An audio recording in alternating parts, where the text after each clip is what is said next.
Le marteau de juge ne sonnait pas juste comme un jugement. Pour Grant, il sonnait comme le pistolet de départ pour le reste de sa vie. Il ajusta sa cravate de soie, regardant la femme qu'il avait promise d'aimer pour toujours, signer loin sa dignité sur une ligne pointillée. Il pensait avoir commis le vol parfait, gardant le penthouse, les comptes offshore et sa réputation, tout en la laissant avec rien que son nom de jeune fille. Il sourit au juge, sourit à sa femme en pleurs et sortit vainqueur. Mais Grant oublia une chose. Dans une partie d'échecs, on ne célèbre pas la prise d'un pion quand le père de la reine possède l'échiquier. Il était sur le point d'apprendre que certaines victoires sont juste des funérailles coûteuses. Les lumières fluorescentes de la salle d'audience civile de Manhattan bourdonnaient d'un faible, irritant ronronnement qui d'habitude rendait Grant Harrington fou. Aujourd'hui, cependant, cela sonnait comme un cœur d'ange. Il était assis à la table de la défense en acajou, penché en arrière dans une chaise qui coûtait plus cher que la plupart des voitures des gens, regardant les débats avec le calme prédateur d'un requin tournant autour d'un phoque blessé. De l'autre côté de l'allée était assise Victoria. Elle semblait plus petite aujourd'hui, diminuée. Elle portait une simple robe grise qui ressemblait à quelque chose acheté sur un portant dans un sous-sol de grand magasin, loin des robes de haute couture qu'il lui achetait quand elle était encore utile pour son image publique. Sa tête était baissée, ses cheveux blonds tombant en rideaux autour de son visage, cachant son expression. L'avocat de Grant, un homme au visage acéré nommé Benedict, qui facturait 600 $ de l'heure pour détruire des vies, le poussa sous la table. « Arrête de sourire », chuchota Benedict, bien que ses propres yeux pétillent de triomphe. « Aie l'air sombre. Nous prenons tout. Le moins que tu puisses faire est de prétendre que tu es triste à ce sujet. » Grant composa son visage en un masque de regret, mais intérieurement, il faisait sauter des bouchons de champagne. Le divorce avait été salissant, traînant pendant 11 mois. Victoria avait initialement combattu pour la maison dans les Hamptons et une part de sa firme de conseil Harrington Global. Mais Grant avait été intelligent. Il avait transféré des actifs dans des sociétés écrans aux Caïmans 3 ans auparavant. Il avait enfoui sa richesse si profondément que même l'IRS ne pouvait pas la trouver, et encore moins une femme au foyer qui passait ses journées à jardiner et à faire du bénévolat dans des refuges pour animaux. « Monsieur Harrington, » dit le juge Reynolds, regardant par-dessus ses lunettes, « vous acceptez les termes du règlement, tels que révisés, un paiement forfaitaire de 25 000 $ à Madame Victoria Pendleton et la dissolution du mariage avec préjudice. »« Oui, votre honneur, » dit Grant, sa voix lisse, dégoulinant pratiquement de faux remords. « Cela me brise le cœur que cela en soit arrivé là, mais je veux que Victoria puisse passer à autre chose. » Victoria ne leva pas les yeux. Son avocat, un type de défenseur public frénétique et échevelé nommé M. Ali, lui tapota la main. Elle prit le stylo. Sa main trembla, ou du moins Grant pensa qu'elle trembla. Elle signa les papiers. Grattement, grattement, fini. C'était fini. Grant sentit un poids se lever de sa poitrine qu'il n'avait pas réalisé être là. Il était libre. Il garda l'appartement donnant sur Central Park. Il garda la Porsche. Il garda Harrington Global. Et le meilleur de tout, il était libre de finalement être vu en public avec Jessica, son assistante, qui avait réchauffé son lit pendant les 2 dernières années. Alors que le tribunal s'ajournait, Grant se leva, boutonnant sa veste de costume italien. Il se sentit généreux. Il marcha vers la table du plaignant. « Victoria, » dit-il. Elle se leva lentement, ramassant son sac à main. Elle le regarda enfin. Ses yeux étaient secs. Il n'y avait pas de rougeur, pas de gonflement. Cela le surprit. Il s'attendait à un désordre. Au lieu de cela, ses yeux bleus étaient clairs, presque vitreux, le fixant avec une émotion qu'il ne pouvait pas tout à fait situer. Était-ce le choc, la résignation? « Grant, » dit-elle doucement. « Écoute, je sais que 25 000 n'est pas beaucoup, » dit-il, baissant la voix pour que seule elle puisse entendre.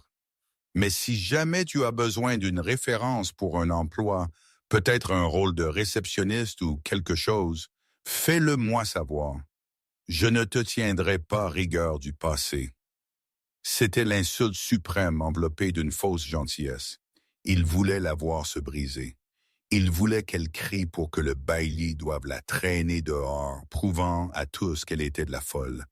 Mais elle ne cria pas. Un petit sourire étrange plana sur ses lèvres. « C'est très généreux de votre part, Grant, » chuchota-t-elle. « Mais je pense que je vais bien.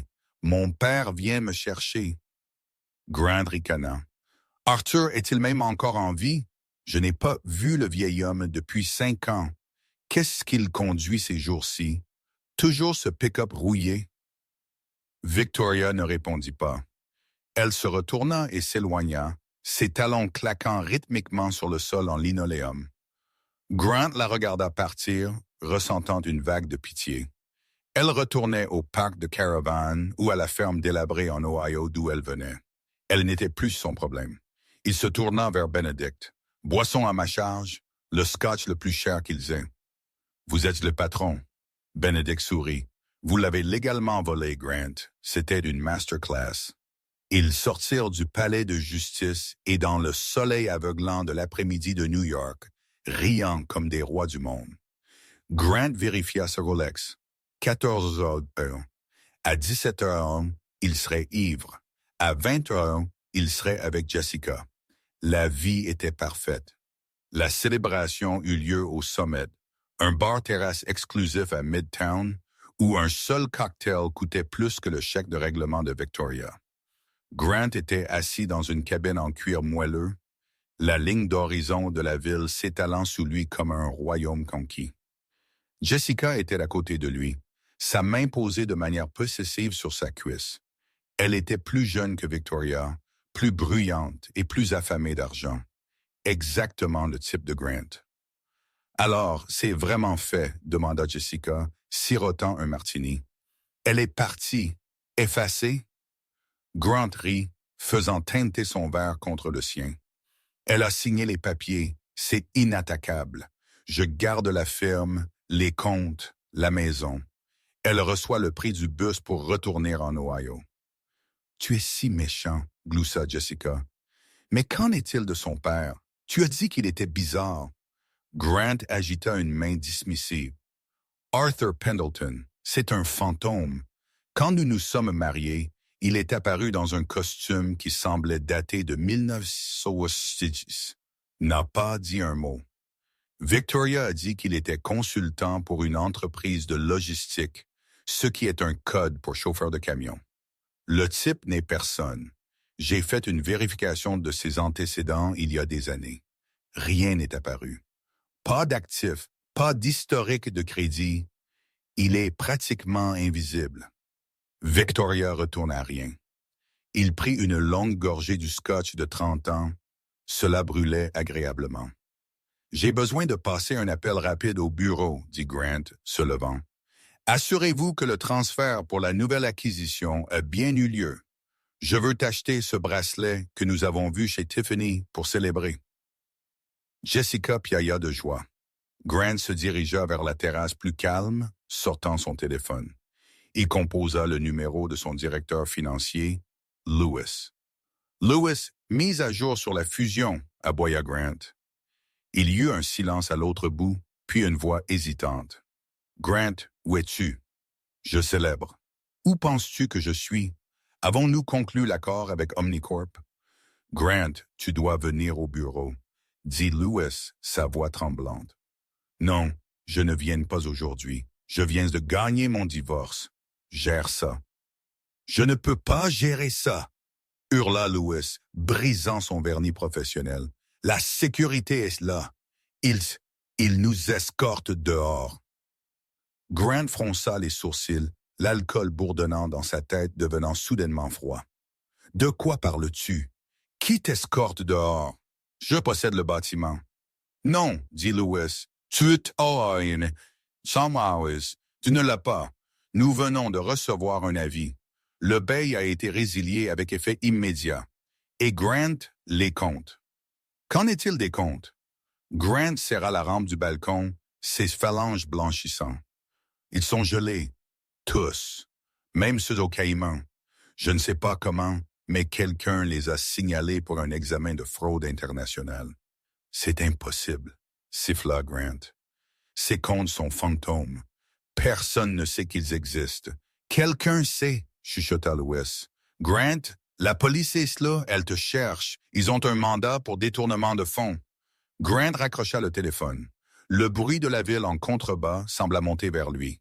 Détournement. Il avait été prudent. Il avait été méticuleux. Il avait couvert ses traces avec des couches de société écran.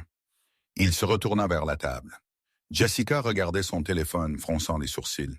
« Grant, dit-elle, levant les yeux, ma carte de crédit vient d'être refusée pour la 2e tournée de boissons. Et pourquoi ta photo est-elle aux infos? » Grant leva les yeux vers l'écran de télévision massif au-dessus du bar. Le titre défilait en lettres rouges grasses. « PDG de Harrington Global recherché pour vaste stratagème de fraude. » « Nous devons partir, dit Grant, attrapant le bras de Jessica. « Lâche-moi, claqua-t-elle, se dégageant. Elle regarda l'écran, puis lui. La faim d'argent dans ses yeux fut remplacée par l'instinct de survie. « Tu es recherché. Tu as dit que tu étais intouchable. C'est une erreur, un problème technique. Je ne vais pas en prison pour toi, dit-elle, attrapant son sac à main et se dirigeant vers l'ascenseur. Grant resta seul au milieu du bar sur le toit, le vent fouettant sa cravate. Le personnel de service chuchotait. Le gérant était au téléphone, le regardant directement. Une panique froide et vive lui transperça la poitrine. Il devait se rendre à son coffre-fort. Il avait de l'argent liquide d'urgence et un second passeport dans le penthouse. Il courut vers les escaliers, évitant l'ascenseur pour éviter les caméras. Il devait rentrer chez lui. Il devait se regrouper. Il devait comprendre qui avait divulgué les comptes des Cayman. Seules 2 personnes étaient au courant, lui et Benedict. Benedict, Grant sortit son téléphone en courant le long de l'escalier de secours, appelant son avocat. Cela tomba directement sur la messagerie vocale. Grant ne prit pas de taxi. Il ne pouvait pas risquer la piste papier ou d'être reconnu. Il prit le métro, transpirant dans son costume à 5 000 $, entouré des mêmes personnes qu'il méprisait habituellement. Il garda la tête baissée, la paranoïa le rongeant. Chaque sirène le fit sursauter. Il atteignit son immeuble dans l'Upper East Side, une forteresse de verre et d'acier. Il s'approcha du portier, un homme nommé Henry. Il l'avait généreusement pourléché pendant des années pour garder ses secrets. « Henry, ouvre la porte latérale », murmura Grant, gardant la tête baissée. Henry se tenait devant les portes vitrées, les bras croisés.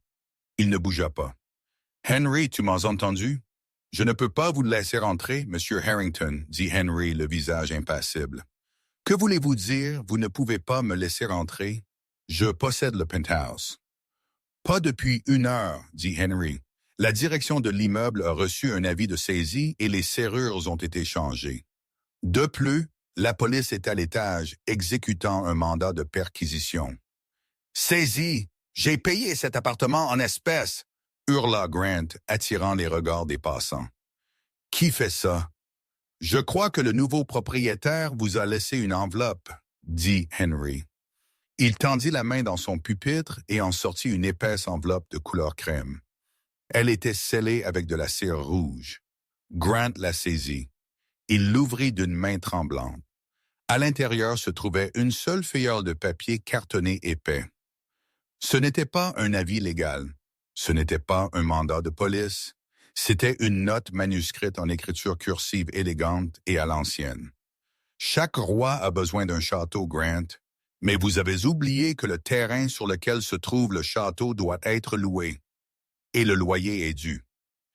Il n'y avait pas de signature, mais au bas se trouvait un symbole embossé dans le papier.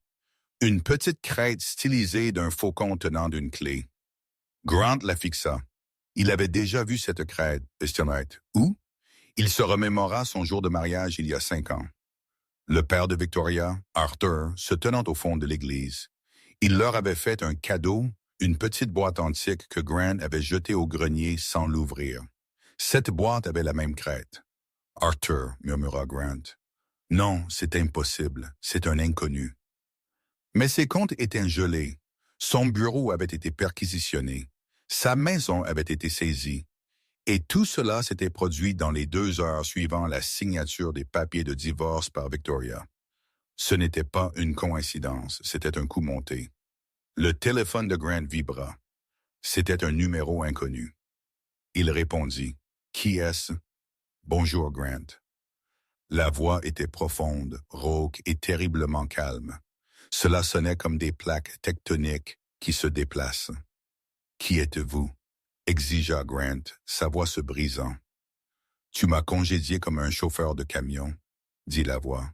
« Tu as rayé mon costume. Tu as traité ma fille comme un accessoire. »« Arthur! » Grant halta. « Arthur, écoutez-moi, c'est un malentendu. J'ai traité Victoria avec respect. Nous nous sommes juste éloignés. J'ai les retranscriptions de tes messages à ta maîtresse, Grant, dit Arthur calmement. J'ai les registres de tes sociétés écrans. J'ai les enregistrements de toi te vantant à ton avocat de cacher des actifs. Je t'ai observé pendant 5 ans, attendant que tu fasses une erreur. Tu ne peux pas faire ça. Qui es-tu? Tu le sauras bientôt. Vérifie ta poche. Quoi? Vérifie la poche de ta veste. Grant tendit la main dans la poche de son costume. Ses doigts effleurèrent quelque chose de froid et de métallique. Il le sortit. C'était une clé. Une simple clé de voiture rouillée. Qu'est-ce que c'est? C'est pour la Honda Civic 2004 garée au coin de la rue, dit Arthur. Elle est à ton nom maintenant. C'est le seul actif qui te reste qui n'est pas gelé. Je te suggère de monter et de conduire. La police est à 2 minutes. Arthur, s'il vous plaît, je peux réparer ça. Nous pouvons faire un marché. Le marché a été signé au tribunal aujourd'hui, Grant. Tu voulais une rupture nette. Tu l'as eue. Tu es maintenant un homme sans rien. Cours. La ligne se coupa. Grant leva les yeux. Au bout de la rue, les lumières clignotantes des voitures de police tournaient le coin, silencieuses, mais s'approchant rapidement. Il regarda la Honda Civic rouillée, garée près de la bouche d'incendie. C'était une épave. C'était humiliant, mais c'était sa seule issue. Grant Harrington, le maître de l'univers, se précipita dans la voiture bosselée, le moteur s'allumant en crachant alors qu'il s'éloignait du trottoir, des larmes de rage et de terreur coulant sur son visage. Il ne courait pas vers la liberté. Il courait dans un labyrinthe, et il venait de réaliser que le piège à souris avait été conçu par un géant. Les Honda Civic sentaient les cigarettes errantes et le désodorisant au pain, une odeur que Grant associait au chauffeur Uber, auquel il daignait rarement parler. Maintenant, c'était son cockpit. Il conduisait depuis 3 heures, se dirigeant vers le nord en direction de la frontière du Connecticut, alimenté par l'adrénaline et une terreur si pure qu'elle lui donnait l'impression d'avoir de l'eau glacée dans les veines. Son téléphone était mort il y a 1 heure. Il l'avait jeté par la fenêtre quelque part près de Yonkers, réalisant que si Arthur Pendleton pouvait geler un compte aux Caymans en 10 minutes, il pouvait certainement trianguler un signal GPS. Grant était maintenant un fantôme. Mais un fantôme avait besoin d'essence. Le voyant orange de carburant sur le tableau de bord clignota, se moquant de lui. Il s'arrêta dans une station-service délabrée au bord de l'autoroute. C'était le genre d'endroit avec des néons clignotants et des barreaux aux fenêtres. Grant tapota ses poches. Il avait son portefeuille, mais les cartes étaient inutiles. Il ouvrit le porte-billets. Il avait 300 $ en espèces, c'était tout. 300 $ pour survivre le reste de sa vie. Il pompa 20 $ d'essence, ses mains tremblant si fort qu'il renversa du carburant sur ses chaussures en cuir italien. Mes chaussures coûtent plus cher que toute cette station-service, pensa-t-il amèrement. Et maintenant, elles sentent l'octane 87. Il entra pour payer. Le commis, un homme corpulent avec de la graisse sous les ongles, regarda le costume de Grant. Mauvaise nuit, Wall Street, grogna le commis. Prenez juste l'argent, claqua Grant, faisant glisser un billet de 100 $ neuf sur le comptoir. Je n'ai pas de monnaie pour un billet de 100. La caisse est vide. Gardez-le, marmonna Grant, se tournant pour partir. Il avait besoin de sortir de la lumière. Attendez, cria le commis. Vous ressemblez à ce type à la télé. Grant se figea. Il se retourna lentement. Le petit téléviseur monté dans le coin du magasin diffusait une boucle d'informations. Son visage confiant et souriant d'une photo de gala prise l'année dernière était affiché à côté des mots « Chasse à l'homme en cours ». « Ce n'est pas moi, dit Grant, sa voix tendue. Juste une ressemblance. Je ne sais pas, mon pote, dit le commis, tendant la main sous le comptoir. Ali, on dit qu'il y avait une récompense de 50 000 $ pour des informations. Grant n'attendit pas. Il s'enfuit. Il sprinta hors de la porte, la cloche tintant frénétiquement derrière lui. Il se jeta dans la Honda, enfonçant la clé rouillée dans le contact. Elle toussa. « Allez, espèce d'ordure !» cria-t-il, claquant sa main contre le volant. Le moteur démarra. Il quitta le parking en trombe juste au moment où le commis sortait en courant, un téléphone à l'oreille. Grant conduisit jusqu'à ce que ses mains se crispent. Il avait besoin d'aide. Il avait besoin d'un allié. Il ne pouvait pas aller voir ses amis habituels. Les banquiers et les courtiers le vendraient pour un allègement fiscal. Il avait besoin de quelqu'un hors du système. Il pensa à Preston. Preston était un ancien colocataire d'université qui avait échoué en finance et avait fini par diriger une entreprise d'import-export louche dans le New Jersey. Preston devait quelque chose à Grant. 2 ans auparavant, Grant l'avait averti d'un audit fédéral, sauvant Preston de la prison. Il fallut 2 heures à Grant pour se rendre dans le quartier des entrepôts de Newark. Il gara la Honda dans une allée entre 2 conteneurs d'expédition, la couvrant d'une bâche qu'il avait trouvée près d'une benne à ordures. Il marcha jusqu'à la porte en acier de l'entrepôt de Preston et la frappa. Un Judas coulissant s'ouvrit, des yeux se plissèrent. « Grant, laisse-moi entrer. Preston, ouvre cette fichue porte. » La lourde porte métallique grinça. Preston se tenait là, l'air nerveux. C'était un homme mince et nerveux qui semblait toujours vibrer de caféine. « Es-tu fou de venir ici? » siffla Preston, tirant Grant à l'intérieur et verrouillant les verrous. « Chaque flic de la région des 3 États te cherche. Ils se disent que tu as volé 50 millions au fonds de pension. »« Je ne l'ai pas volé. » cria Grant, sa voix résonnant dans l'entrepôt caverneux. « Je l'ai déplacé. C'était une stratégie. Et je n'ai pas volé 50 millions. J'en ai pris 5. Le reste est... Je ne sais pas où est le reste. » « Tu ne sais pas. » Preston rit nerveusement. « Grant, tu es le type le plus intelligent que je connaisse. Comment perds-tu à 5 millions de $? » « Je pense que j'ai été piégé, dit Grant, faisant les 100 pas. « Par mon beau-père. » Preston s'arrêta de bouger. « Arthur, le vieil homme qui conduit le pick-up, ce n'est pas un chauffeur de camion, Preston. C'est autre chose. Il a gelé mes comptes offshore. Sais-tu le genre d'autorisation qu'il faut pour faire ça? Il faut des contacts au niveau de la NSA ou une autorité bancaire qui n'existe même pas sur papier. »« Écoute, mec, dit Preston reculant. Je ne peux pas t'aider avec ça. C'est trop chaud. »« J'ai juste besoin d'argent, Grant supplia, attrapant les épaules de Preston. « Donne-moi 10 000 $. Je te les rendrai en double une fois que j'aurai accès à mon portefeuille crypto d'urgence. J'ai juste besoin d'un ordinateur portable et d'un endroit où me cacher pendant 24 heures. » Preston regarda les yeux désespérés de Grant, puis la porte. Il soupira. « D'accord, va au bureau du fond. Il y a un lit de camp et un ordinateur. J'irai chercher l'argent liquide dans le coffre-fort. » Grant expira, ses épaules s'affaissant. « Merci. Tu es le seul vrai ami que j'ai, Preston. » Il se dirigea vers le bureau du fond, un enclos au mur de verre surplombant le sol de l'entrepôt. Il s'assit au bureau, son corps endolori par l'épuisement. Il démarra l'ordinateur. Il devait vérifier le portefeuille crypto. C'était sa dernière bouée de sauvetage. Une clé de stockage à froid qu'il avait mémorisée, il tapa la séquence. Accès refusé. Il la tapa à nouveau. Accès refusé.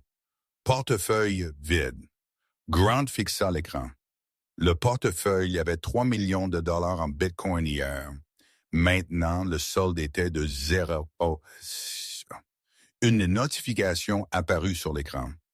Un simple fichier texte nommé « Lisez-moi ». Grant cliqua dessus. « Les études sont chères, Grant. Considérez ceci comme les frais de votre premier semestre. » Grant claqua le clavier contre le bureau, brisant les touches. Il se leva, hyperventilant. Comment Arthur avait-il sa clé privée? Il ne l'avait jamais écrite. Il n'avait jamais dit à personne, à moins que... Il baissa les yeux sur le sol de l'entrepôt. Preston était au téléphone, parlant avec animation et pointant vers le bureau. Il n'ouvrait pas de coffre-fort. Il passait d'un appel. L'estomac de Grant se serra. Preston n'obtenait pas d'argent. Il le vendait. Grant regarda autour du bureau. Il y avait une porte de sortie arrière menant à l'escalier de secours. Il n'hésita pas. Il attrapa une agrafeuse lourde du bureau, sa seule arme, et brissa la vitre de la porte arrière. Preston leva les yeux, surpris. « Hey, Grant! » Grant se précipita à travers les éclats de verre, se coupant la main. Il frappa la grille métallique de l'escalier de secours et courut. Il entendit des sirènes au loin. Elles étaient toujours là maintenant, une bande sonore de sa chute. Il réalisa alors qu'il sprintait dans l'obscurité de Newark, qu'Arthur n'avait pas seulement pris son argent, il avait pris son monde. Il avait transformé chaque ami en Judas et chaque porteur en piège. Grant passa la nuit sous un pont dans un parc, frissonnant dans son costume ruiné. Il avait touché le fond, mais avec l'aube vint une clarté froide et dure. La panique était inutile. S'il voulait survivre, il devait arrêter de jouer la défense. Il devait attaquer. Il devait savoir contre qui il se battait. Il utilisa le reste de son argent liquide pour acheter un smartphone prépayé bon marché et un chapeau pour couvrir son visage dans un dépanneur. Il trouva une bibliothèque publique dans une ville voisine, se mêlant aux hommes sans abri cherchant de la chaleur. Il s'assit à un terminal informatique et commença à creuser. Il ne chercha pas Arthur Pendleton. Il savait que c'était une impasse. Il chercha la crête, le faux contenant d'une clé. Il passa des heures à faire défiler des sites d'héraldique et des logos d'entreprise. Rien. Ce n'était pas une crête familiale. C'était un sceau d'entreprise. Finalement, sur la 4e page d'un forum financier du Dark Web, il trouva une image granuleuse de la crête. Elle était sur un papier à en-tête de 1950. La légende disait « The Vanguard Group, division logistique interne ». Grant fronça les sourcils. Vanguard était une énorme société d'investissement, mais ce logo était différent. Il recoupait l'image. Cela le mena à une société écran défunte appelée Hawkey Industries. Il traça la propriété de Hawkey. Elle avait été acquise en 1985 par une société de portefeuille appelée Pendragon Holdings. Pendragon Holdings était une société de capital investissement basée à Zurich. C'était une entreprise boîte noire. Pas d'investisseurs publics, pas de rapport trimestriel.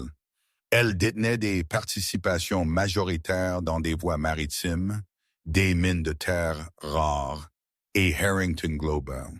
Grant cessa de respirer. Il afficha la structure de l'entreprise de sa propre société. Il avait toujours pensé que l'actionnaire majoritaire était un consortium d'investisseurs anonymes représenté par un cabinet d'avocats au Delaware. Il pirata le registre du Delaware, une astuce qu'il avait apprise pendant ses jours de prise de contrôle hostile. Il lui fallut 1 heure pour contourner la sécurité de base. Il trouva le signataire du consortium. La signature était un rouleau, mais le nom imprimé était clair. A. Pendleton. Grant se pencha en arrière, la chaise en plastique bon marché grinçant. Arthur ne l'avait pas seulement saboté. Arthur le possédait.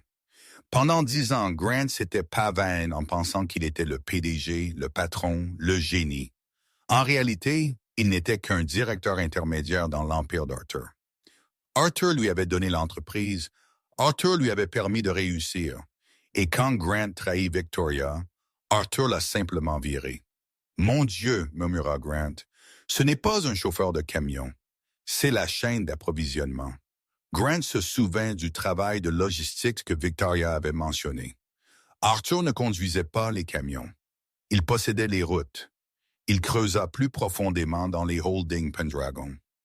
L'entreprise était célèbre pour une chose, une efficacité impitoyable. Il ne poursuivait pas les gens en justice. Il les démantelait. Il y avait des rumeurs sur les forums concernant un PDG d'une compagnie maritime rivale qui avait croisé Pendragon. Il n'a pas été tué. Il a été systématiquement ruiné jusqu'à ce qu'il soit retrouvé mendiant dans une station de métro à Londres. C'était le plan d'Arthur. Il ne voulait pas que Grant meure. La mort était trop facile. Il voulait que Grant ne soit rien. Grant sentit une vague de rage qui éclipsa sa peur. Il avait été joué. Il avait été une marionnette dansant sur des ficelles qu'il ne pouvait pas vaincre. Mais chaque système avait une faille. Et Grant connaissait la faille dans Harrington Global parce qu'il l'avait créée. Il y avait un serveur de sauvegarde physique que Grant gardait dans une installation sécurisée hors site dans les Catskills. Il contenait les registres non expurgés des pratiques de dumping illégal de l'entreprise en Asie du Sud-Est. Si ces fichiers étaient divulgués, Harrington Global ferait face à des milliards d'amendes. Pendragon Holdings serait traîné sous les projecteurs. La précieuse anonymat d'Arthur serait détruite. C'était un gilet suicide, et Grant était prêt à le faire exploser. Il se leva, tirant son chapeau vers le bas. Il savait où il devait aller. Il sortit de la bibliothèque, le soleil l'aveuglant. Il vérifia le téléphone prépayé. Il composa le numéro de la réception des installations sécurisées, se faisant passer pour un fournisseur pour vérifier si les protocoles de sécurité étaient toujours actifs. Titan Storage, ici Dave. Salut Dave, ici Mike de CVC, juste pour vérifier si la tempête a coupé les lecteurs biométriques sur l'unité 404. Non, nous sommes bons. Les lecteurs sont en ligne. Mais, le propriétaire de cette unité est signalé. La police était ici hier. Oh, wow! Fou! D'accord, merci. Grant raccrocha. La police avait été là, mais il ne pouvait pas entrer sans son scan biométrique, sa rétine et ses empreintes digitales. Les données étaient toujours en sécurité à l'intérieur. Grant vola un vélo devant la bibliothèque. C'était pathétique, mais il ne pouvait plus risquer la voiture. La plaque d'immatriculation était sûrement signalée maintenant. Il se rendit à la gare et sauta dans un train de marchandises en direction du nord. Il allait dans les Catskills. Il allait brûler le royaume d'Arthur Pendleton jusqu'au sol, même s'il devait se tenir dans le feu pour le faire. Les montagnes des Catskills étaient enveloppées de brume, alors que Grant remontait la route de gravier vers Titan Storage. Il ressemblait à un homme sauvage. Son costume était déchiré, sa barbe poussait de manière inégale et foncée, et ses yeux étaient maniaques. Il n'avait pas mangé depuis 24 heures. Titan Storage n'était pas une unité de stockage normale. C'était un bunker militaire désaffecté converti en coffre de haute sécurité pour les ultra-riches. Il était construit à flanc de falaises de granit. Grant observa l'entrée depuis la lisière des arbres. Il y avait un poste de garde, mais un seul garde. La police était partie. Il supposait probablement que Grant était au Mexique maintenant. Il attendit la tombée de la nuit. À 2h du matin, le garde s'endormit. Grant bougea. Il n'essaya pas de se faufiler. Il avait besoin que le garde ouvre le portail. Il trouva le boîtier électrique pour les projecteurs extérieurs et le brisa avec une pierre. Les lumières s'éteignirent. Le garde se réveilla confus, saisissant sa lampe de poche. Il sortit du poste. « Bonjour, qui est-ce là? » Grant sortit de l'ombre, tenant une lourde branche. « Ouvre le portail. » Le garde dirigea la lumière sur Grant. Il haleta. « Vous êtes le type. »« Ouvre le portail ou je te casserai les jambes, » dit Grant. Il ne reconnaissait pas sa propre voix. Elle était gutturale, primale. Le garde, un jeune probablement en job d'été, ne discuta pas. Il actionna l'ouverture du portail. Grant passa devant lui. « N'appelle personne pendant 10 minutes. C'est tout ce dont j'ai besoin. » Il courut vers la porte principale du bunker. Il pressa son œil sur le scanner. Scan. Vérifié. Il posa son pouce sur le pavé. Scan. Vérifié. Les énormes barillets d'acier gémirent. La porte s'ouvrit en sifflant. Grant se glissa à l'intérieur du couloir climatisé. L'unité 404 était au bout du couloir. C'était ça. Le levier. Il atteignit la porte de l'unité. Il composa le code. 987, l'année de naissance de Victoria. L'ironie ne lui échappa pas. La porte s'ouvrit en un clic. Grant se précipita à l'intérieur, prêt à attraper la tour du serveur, mais la pièce était vide. Non, pas vide. Au centre de la petite pièce en béton était assise une seule chaise en bois. Et assis sur cette chaise, l'air parfaitement à l'aise, était Arthur Pendleton. Il ne portait pas sa chemise à carreaux fanée et son jean. Il portait un costume 3 pièces anthracite sur mesure qui lui allait parfaitement. Ses cheveux argentés étaient lissés en arrière. Il tenait une canne avec une poignée en tête de faucon argenté. Debout derrière lui, appuyé contre le mur, les bras croisés, se tenait Victoria. Elle portait un tailleur pantalon blanc, net et immaculé. Elle semblait plus grande, plus forte. Elle ne ressemblait pas à la femme en pleurs dans la salle d'audience. Elle ressemblait à une PDG. « Bonjour, Grant », dit Arthur, sa voix résonnant sur les murs en béton. « Nous nous demandions quand tu allais te montrer. Victoria a misé sur hier, mais je lui ai dit que tu prendrais le chemin des écoliers. » Grant se figea dans l'embrasure de la porte, sa poitrine haletante. « Où est-il? Où est-ce le serveur? » « Le serveur? » Arthur ricana. « Nous l'avons incinéré il y a 3 heures. As-tu vraiment cru que je laisserais des détails en suspens? » « Vous? » Grant trébucha en avant. « Vous ne pouvez pas détruire ces données. C'est aussi votre entreprise.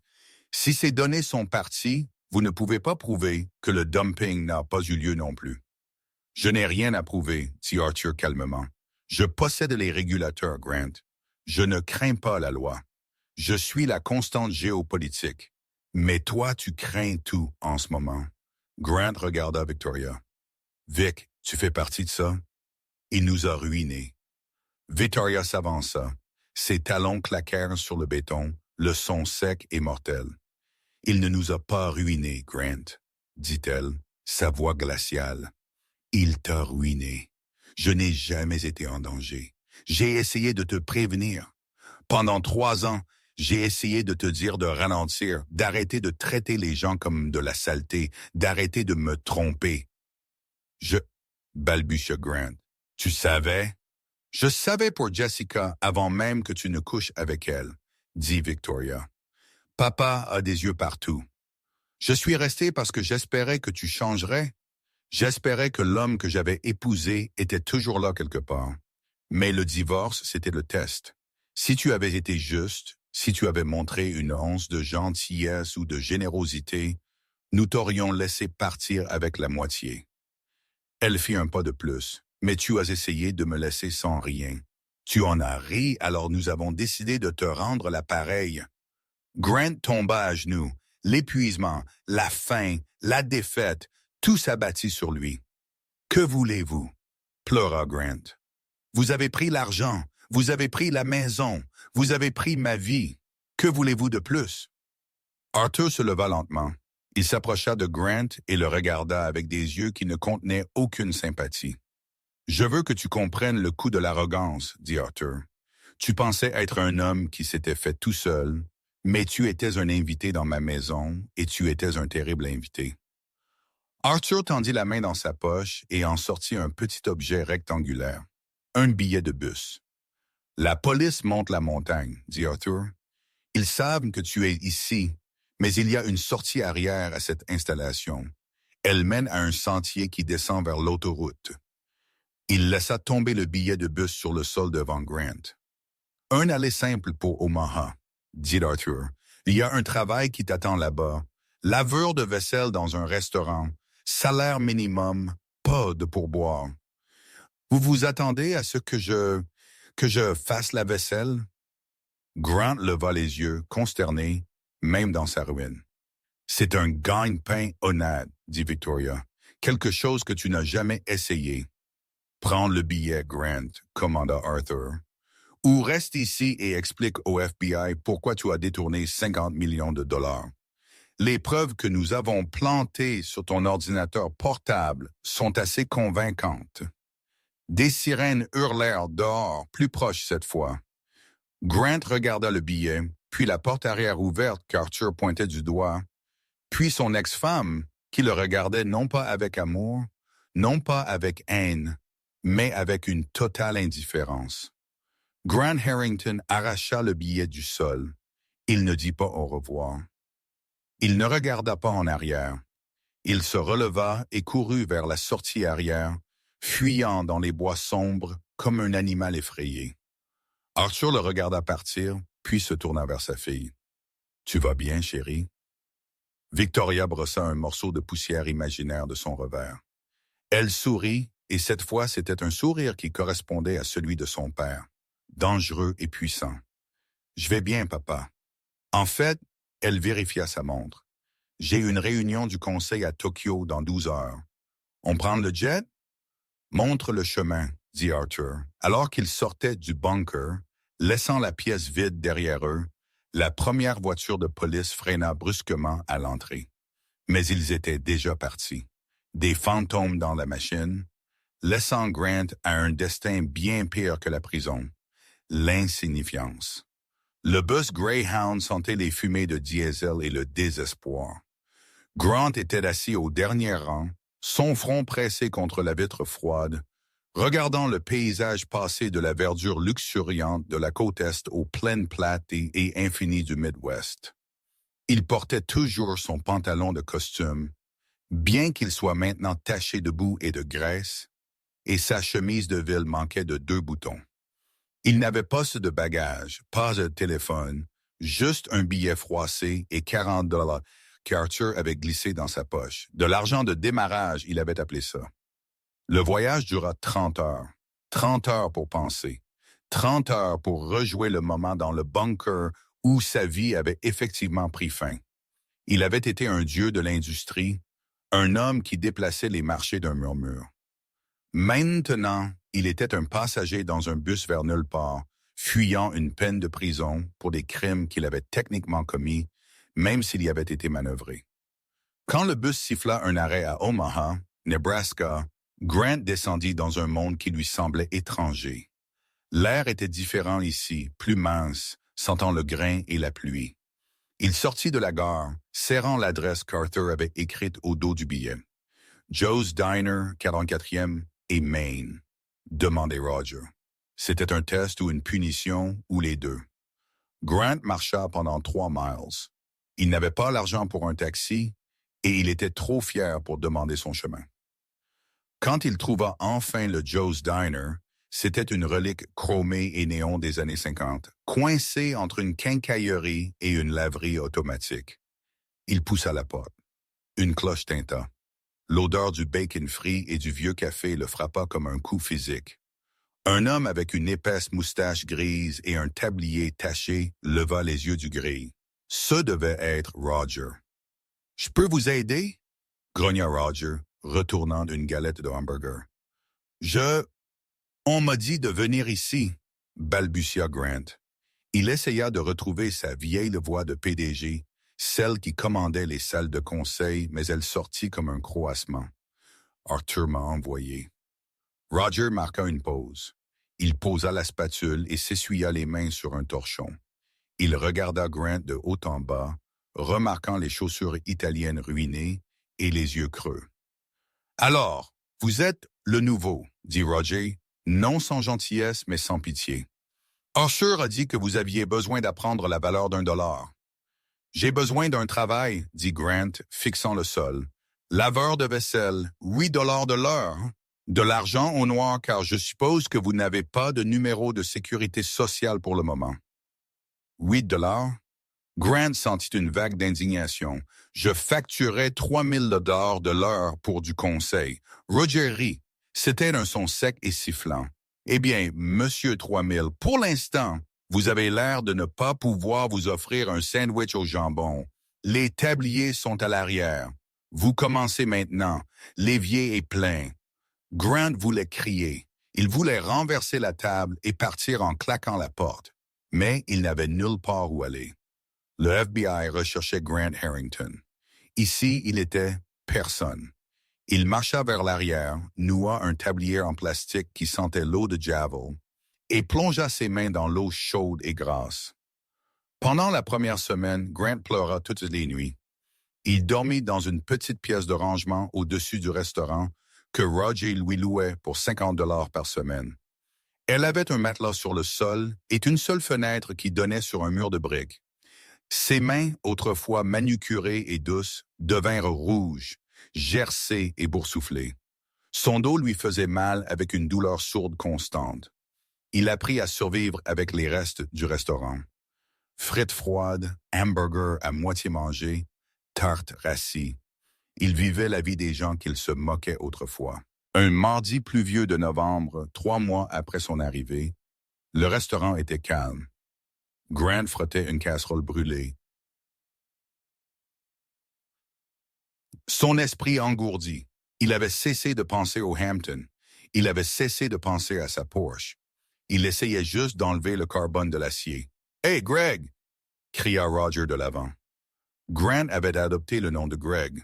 C'était assez proche de Grant pour s'en souvenir. Mais assez courant pour être invisible. Monte le son de la télé. Tu dois voir ça. Grant s'essuya les mains et se dirigea vers le comptoir de service. Sur le petit téléviseur monté au-dessus du comptoir, un programme d'actualité était diffusé. Et dans les nouvelles économiques, le mystérieux conglomérat Pendragon Holdings a enfin dévoilé sa nouvelle initiative mondiale dirigée par sa nouvelle présidente. Le cœur de Grant s'arrêta. Sur l'écran, traversant une scène à Tokyo, se trouvait Victoria. Elle était magnifique. Elle portait un costume d'un cramoisi profond, ses cheveux coupés en un carré net et puissant. Elle dominait la pièce, parlant dans un microphone avec une confiance que Grant n'avait jamais vue pendant leur mariage. « Pendant trop longtemps, dit Victoria aux caméras, la responsabilité corporative a été un mythe.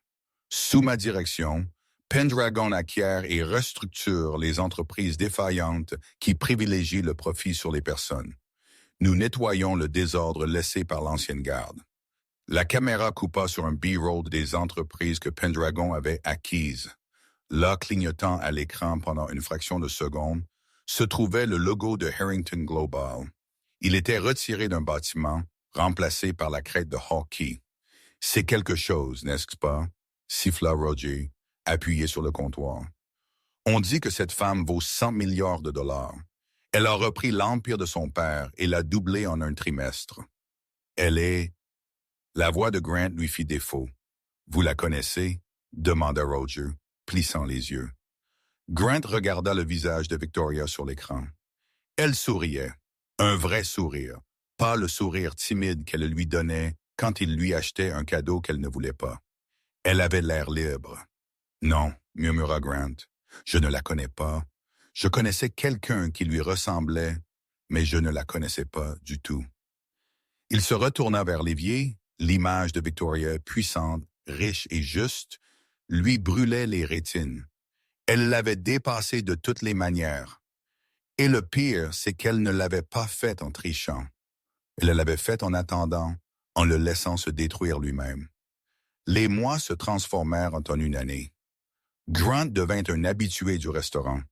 Il cessa de se plaindre, il travailla dur. Il économisa son argent. Il acheta un manteau d'occasion. Il recommença à lire des livres de la bibliothèque publique. Pas des livres sur la finance, mais des livres sur la philosophie, sur l'histoire. Il commençait à trouver une étrange sorte de paix dans l'anonymat. Il n'était plus le maître de l'univers. Il était juste un gars qui lavait la vaisselle. Et pour la première fois de sa vie, il ne mentait à personne. Puis vint le jour où la berline noire s'arrêta. C'était un après-midi d'automne clair. Le coup de feu du déjeuner était terminé. Grant balayait le trottoir. Le bruit rythmique du balai apaisait son esprit. Une élégante Maybach noire s'arrêta au bord du trottoir. Elle était déplacée dans ce quartier de camionnettes et de berlines rouillées. Grant se figea. Il serra le manche du balai. Le FBI l'avait-il enfin trouvé? Était-ce la fin? La porte arrière s'ouvrit. Un homme sortit. Ce n'était pas un agent fédéral. C'était Arthur Pendleton. Il avait l'air plus âgé, s'appuyant lourdement sur sa canne, mais ses yeux étaient toujours aussi perçants que du silex. Il portait un lourd manteau de laine et une casquette plate. Arthur ne dit rien au début. Il regarda juste Grant. Il regarda le tablier, les bottes usées, les mains cailleuses tenant le balai. « Bonjour, Grant, » dit Arthur doucement. « Arthur, » répondit Grant. Il ne courut pas, il ne supplia pas. Il resta juste sur ses positions. « Êtes-vous ici pour m'envoyer en prison? Ai-je manqué un paiement sur ma pénitence? » Arthur s'approcha. « Non, je suis ici pour vérifier mon investissement. »« Je ne suis pas un investissement, » dit Grant. « Je suis un laveur de vaisselle. »« Tu étais un mauvais investissement, » corrigea Arthur. « Des actifs toxiques, mais même les actifs toxiques peuvent être réhabilités. » Arthur tendit la main dans la poche de son manteau. Grant tressaillit, s'attendant à une arme ou à un mandat. Au lieu de cela, Arthur sortit une petite enveloppe blanche. « Victoria voulait que tu aies ça, » dit Arthur l'attendant. Grant hésita, puis la prit. « Qu'est-ce que c'est? » »« Ouvre-la. » Grant déchira l'enveloppe. À l'intérieur se trouvait une photographie. C'était une photo d'un bébé, un petit garçon aux yeux bleus vifs et une touffe de cheveux blonds assis sur une couverture à Central Park. Grant regarda la photo, puis Arthur, la confusion obscurcissant son visage. « Qui est-ce? »« Son nom est Leo, » dit Arthur. « Il a 6 mois. » Grant fixa le bébé. Les yeux, c'étaient les yeux de Victoria, mais le menton, la forme du nez, la réalisation le frappa comme un coup de marteau. Il laissa tomber le balai. « Est-il? » « Victoria était enceinte quand elle a signé les papiers, » dit Arthur, sa voix dépourvue d'émotion. « Elle ne te l'a pas dit. Elle savait que tu utiliserais l'enfant comme levier dans le divorce. Tu te serais battu pour la garde juste pour la blesser. Tu aurais transformé le garçon en pion. » Grant recula contre le mur de briques du restaurant, serrant la photo contre sa poitrine. « J'ai un fils. »« Tu as un descendant biologique, » corrigea Arthur froidement. « Tu n'es pas un père. Un père protège. Un père pourvoit. Un père ne cache pas d'actifs et ne manipule pas sa femme. »« Pourquoi? » Grant s'étouffa, des larmes coulant sur son visage, traversant la crasse sur ses joues. « Pourquoi me montrez-vous ça maintenant? »« Parce que Victoria voulait que tu saches que la lignée continue, » dit Arthur. « Et elle voulait que tu saches que Léo grandira en sachant qui est son grand-père. Il me connaîtra, il connaîtra l'amour, mais il ne te connaîtra jamais. »« S'il vous plaît, » supplia Grant, s'effondrant à genoux sur le trottoir. « Laissez-moi le voir juste une fois. J'ai changé, Arthur. Regardez-moi. Je ne suis rien. J'ai appris. » Là-dessus, Arthur le regarda de haut. « Tu as appris à survivre. C'est l'instinct, pas le caractère. » Arthur se retourna vers la voiture. « Attendez! » Grant se précipita. « A-t-il mon nom? » Arthur fit une pause, la main sur la poignée de porte. Il se retourna, un léger sourire de pitié sur les lèvres. « Non, » dit Arthur, « il porte mon nom. C'est un Pendleton. Nous avons effacé le nom Harrington des registres. Grant, en affaires et en famille. Tu es un fantôme. » Arthur monta dans la voiture. La porte se referma avec un bruit de finalité qui résonna plus fort que le maillet du juge n'avait jamais fait. La Maybach s'éloigna, glissant silencieusement sur la rue asphaltée fissurée, disparaissant au coin. Grant resta seul sur le trottoir à Omaha. Il regarda la photographie dans sa main. Le bébé lui souriait, innocent et plein de promesses. Une promesse que Grant avait perdue pour un penthouse qu'il ne pouvait pas garder, et une fierté qui ne valait rien. Il avait gagné le divorce. Il avait souri en sortant de cette salle d'audience. Mais en regardant le soleil qu'il ne tiendrait jamais, Grant Harrington réalisa la vérité terrifiante du jeu qu'il avait joué. Il avait essayé de faire échec et mat à la reine seulement pour réaliser qu'il avait renversé son propre roi. Le vent se leva, froid et mordant. La porte du restaurant s'ouvrit derrière lui. « Hey Greg! » cria Roger. « La pause est finie, la vaisselle s'accumule. » Grant s'essuya les yeux avec sa manche sale. Il regarda la photo une dernière fois, puis la glissa soigneusement dans la poche de sa chemise, juste au-dessus de son cœur, la seule chose de valeur qu'il possédait. « J'arrive, Roger, » répondit-il. Il se retourna, ramassa son balai et retourna dans la vapeur et le bruit, un homme qui avait tout perdu, tout, et qui commençait enfin à payer sa facture. Cette histoire nous rappelle que dans le jeu de la vie, l'arrogance est le luxe le plus cher. Grant pensait qu'il était le joueur, traitant les gens comme des pièces sur un échiquier. Mais il a oublié que le vrai pouvoir se déplace en silence. Il a gagné la bataille au tribunal, mais a perdu la guerre pour son héritage, son amour et son avenir. Cela sert de leçon puissante. Ne sous-estimez jamais les calmes et ne confondez jamais la gentillesse avec la faiblesse. Quand vous creusez une tombe pour quelqu'un d'autre, assurez-vous de ne pas y tomber vous-même. Si vous avez apprécié cette histoire de karma instantané et de justice ultime, veuillez écraser ce bouton « J'aime ». Cela aide vraiment la chaîne à grandir. N'oubliez pas de vous abonner et d'activer la cloche de notification pour ne jamais manquer un rebondissement. Qu'auriez-vous fait si vous étiez Victoria? Faites-le moi savoir dans les commentaires ci-dessous. Merci d'avoir regardé et à la prochaine histoire.